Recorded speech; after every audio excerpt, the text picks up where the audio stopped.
Bonjour à tous et bienvenue sur Alcara. Aujourd'hui, nous allons parler de la République démocratique du Congo. Le pays ne connaît toujours pas la paix dans l'Est, notamment dans les provinces du Nord et du Sud Kivu.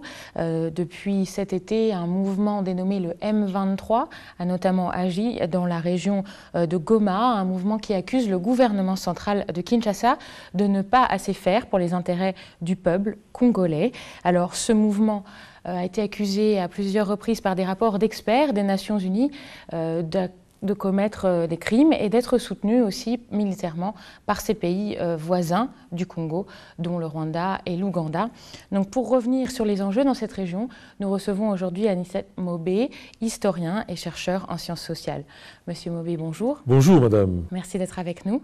Alors, une première question. 3 mois après ces offensives du M23 sur la ville de Goma, dans le Nord Kivu et la région de Rutshuru voisine, sait-on quel est en ce moment le rapport de force entre ce groupe de rebelles et les forces gouvernementales, les FARDC, du gouvernement central de Kinshasa ? Oui, mais on qualifie ces mouvements M23 de groupes rebelles. Rebelles par rapport à qui et par rapport à quoi? Puisque tous les rapports des experts, vous y avez fait allusion, accusent nommément le Rwanda de soutenir militairement ces mouvements des rébellions. En réalité, ce n'est pas un mouvement de rébellion comme ça, issu de nulle part.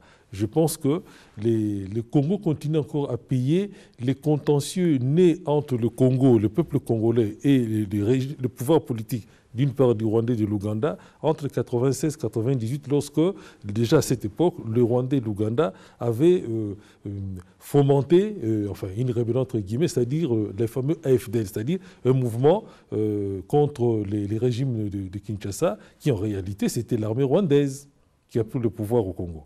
Cette situation que l'on connaît aujourd'hui et qui affecte des milliers de civils remonte à un véritable conflit ouvert entre ces 3 pays, la RDC, le Rwanda et l'Ouganda. Oui, conflit ouvert, oui et non. C'est-à-dire qu'il y a plusieurs contentieux, déjà, entre le Congo et le Rwanda, d'une part entre le Congo et l'Ouganda, mais aussi entre le Rwanda et l'Ouganda. On oublie qu'en juin 2000, donc il y a presque 10 ans, les armées rwandaises et ougandaises se sont affrontées violemment sur le territoire du Congo, notamment du côté de Kisangani. On l'a oublié aujourd'hui, mais à l'époque, il n'y a presque pas eu de protestation. C'est vraiment inouï dans l'histoire des relations internationales de ces 50 dernières années que 2 armées étrangères se battent sur le territoire d'un État tiers.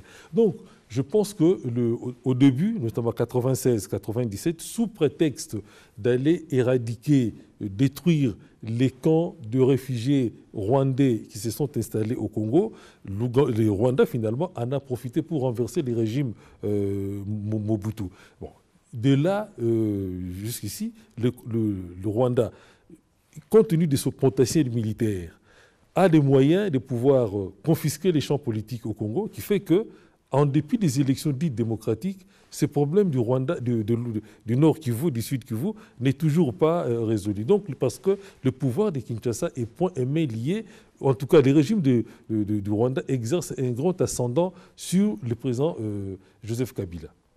Donc les rapports produits par l'ONU sur l'implication du Rwanda et de l'Ouganda, qui sont actuellement complètement rejetés par Kigali et encore plus fermement rejetés à Kampala par les autorités ougandaises, sont des rapports à prendre très sérieusement selon vous. Il n'y a aucun doute sur la véracité de ces accusations. Mais les rapports des experts, notamment de l'ONU, ne datent pas d'aujourd'hui. Rappelez-vous déjà à l'époque de Gareton, à l'époque où Laurent Désiré Kabila était chef de l'État. Déjà à cette époque, le gouvernement du Congo, notamment présidé par Laurent Désiré Kabila, a fait beaucoup d'obstructions pour éviter la publication des rapports, pour ne pas gêner le parrain rwandais. Parce que c'est vraiment, le général Kagame, c'est un faiseur de roi pour le moment dans cette région-là, d'une part. Et d'autre, donc par conséquent, effectivement, comme vous dites, et on ne peut pas mettre en doute les rapports, l'exactitude des rapports que publie aujourd'hui l'ONU.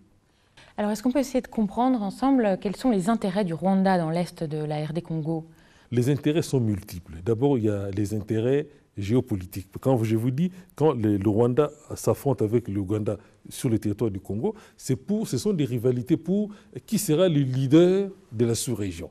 Militairement, pour le moment, c'est plutôt le Rwanda qui a l'avantage. Ça, c'est un premier enjeu. Deuxième enjeu, ce sont des enjeux politiques internes. tant que le Rwanda mène cette guerre d'agression, vous avez tout à l'heure parlé au début de victimes par milliers, mais ce sont surtout les femmes qui sont victimes de violences sexuelles. Le viol est utilisé comme arme de guerre dans ces conflits, dans cette agression. Donc, il y a aussi des problèmes d'ordre interne.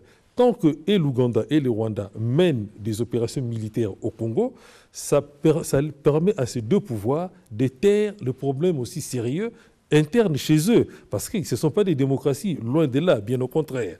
Et deuxièmement aussi, c'est pour satisfaire toute une clientèle politique qui peut, à ce moment-là, grâce à ces opérations militaires, piller les ressources économiques du Congo. C'est ça un des véritables enjeux, c'est accéder aux ressources économiques du Congo sans aucun problème.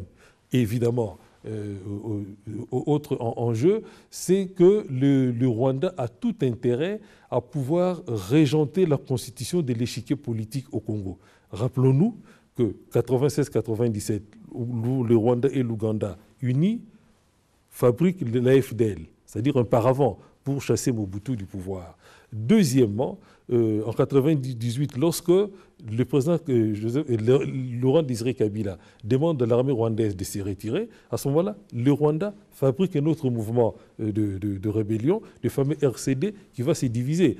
Et quelques temps plus tard, l'Ouganda qui fabrique le MLC. Donc, c'est-à-dire que dans leur rivalité de pouvoir être considérés comme les leaders de la sous-région, ces deux gouvernements sont prêts à tout.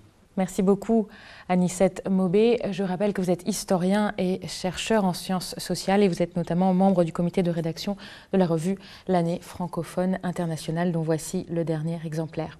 Et je vous rappelle que vous pouvez retrouver l'intégralité de cet entretien sur notre site internet au www.alcara.tv.